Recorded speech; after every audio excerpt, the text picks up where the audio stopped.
Hi, welcome to another episode of ELL Talks.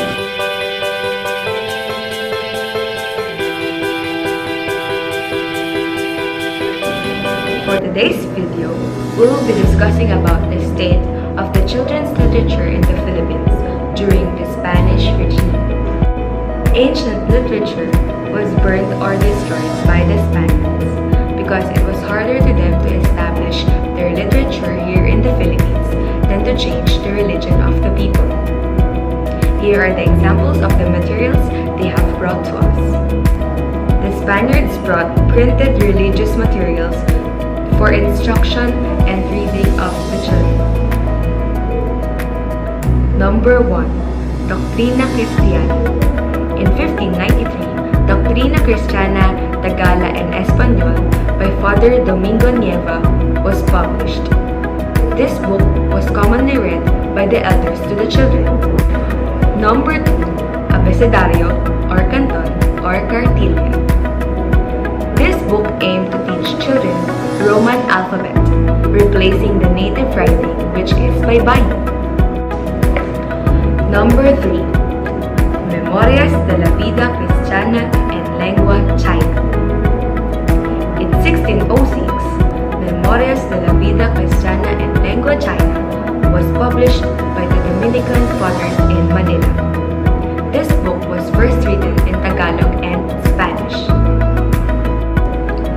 There were other printed materials like the Lives of the Saints, Novenarios, prayers and sermons that were written in other dialects. Number 4. The Passion, also known as Mabasa, is a book in verse form, 8-syllable verse, 5 lines, or a stanza, which was sung during Holy Week or remission of punishment. According to Horacio de la Costa, a Jesuit historian, the aim of the Pabasa was to create good Christians and citizens of Spain. These books have the Filipinos read even if they cannot go to school or they haven't seen a book in their entire life yet. Here are some of the printed books during the Spanish regime. Books about Nuno Sapunso, Duende, and Wantamat are some of the prominent books during that time. And also, endless recitations of Ave Maria, the Credo, Babe Bibo Bu on Cartilla or Canton. Other religious poems and hymns. Back then, hymns were to praise the Virgin Mary to be sung during Flores de Mayo at home or in church. The example of hymns are Farewell to the Virgin, The Way of the Cross, No Greater Love Than Yours, or No Más Amor que el Tuyo in Spanish. A literary form also evolved, which is awit or corrido, a metrical tale of recent occurrence. Commonly, the stories of this corrido is supernatural, fantasies, or adaptation of world history. Characters were queens, kings, dukes, bishops, knights, and monsters. Older children have found these stories exciting and romantic. Most themes were imitated from Spanish and European romances and were usually written in 8 to 12 syllable verse. Barantas, Retana, and Pardo de Tavera are some of the examples of corridos.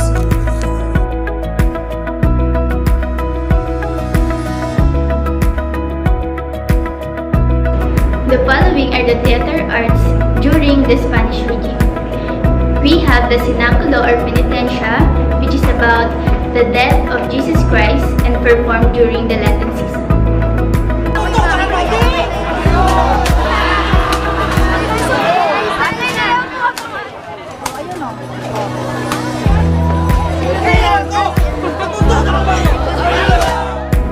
Another play is about Istibag. It's about the search of Saint Helena of Constantinople for the Holy Cross of Jesus Christ. It usually performed during the May and the flower offerings to the Virgin Mary. Another is Carillo. It is also known as shadow play. It uses cutouts of animals and human. It is projected in widescreen with the use of oil lamps. It's manipulated like puppets and marionettes. Wings as you go when God takes you back. Dupla and Karagatan. The main objective of this play is to comfort the bereaved family of a death of a king. It performed by hired professionals of men and women. It later developed as Balagtasan, which entertains all kinds of audiences.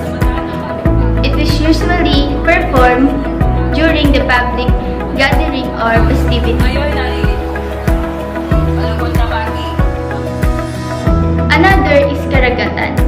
It's a verbal jokes of play wherein it was performed of two persons of opposite sex.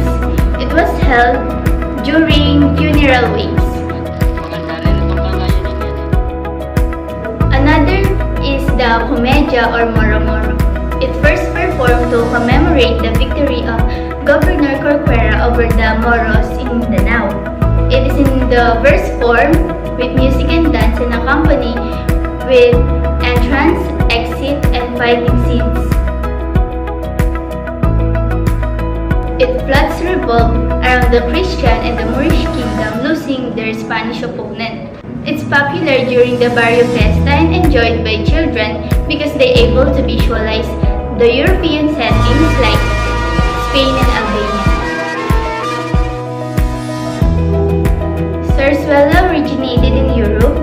It is sophisticated because of its indigenous element of language and dash of subject matter. It deals with obedience to parental authority, faithfulness in love, frugality, simplicity, modesty, and nationalism.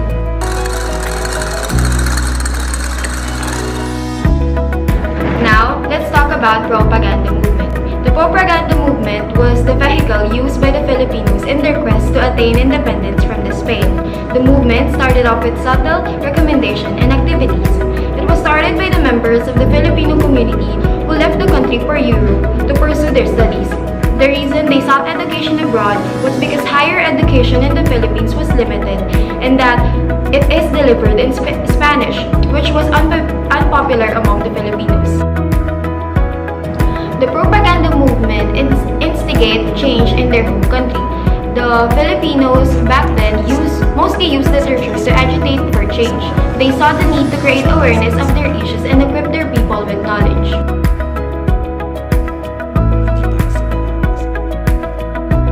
In the 1830s, there were some textbooks and readers in grammar, arithmetic, geometry, logic, geography, and history. The earliest of these were Lesiones de Urbanidad Cristiana, 1866 by Tortuato Torrio.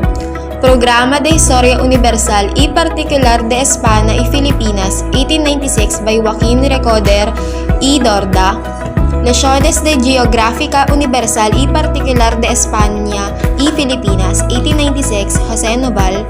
Manuel de la Infancia para las Clases de Enseñanza Primaria by Los P. de la Compañía de Jesús, and El Monitor de los Niños, Geography and History by Asislo F. Balin y Bustillo.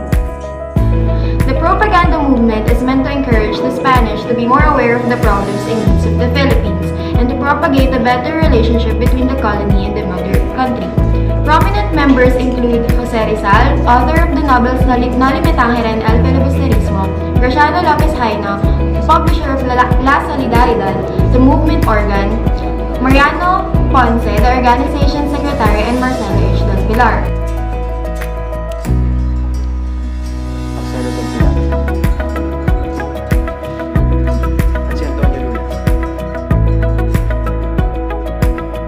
These are some of the examples of the literature in the propaganda movement. First, Pag-ibig sa Tinubuang Lupa or Love of Country by Andres Bonifacio.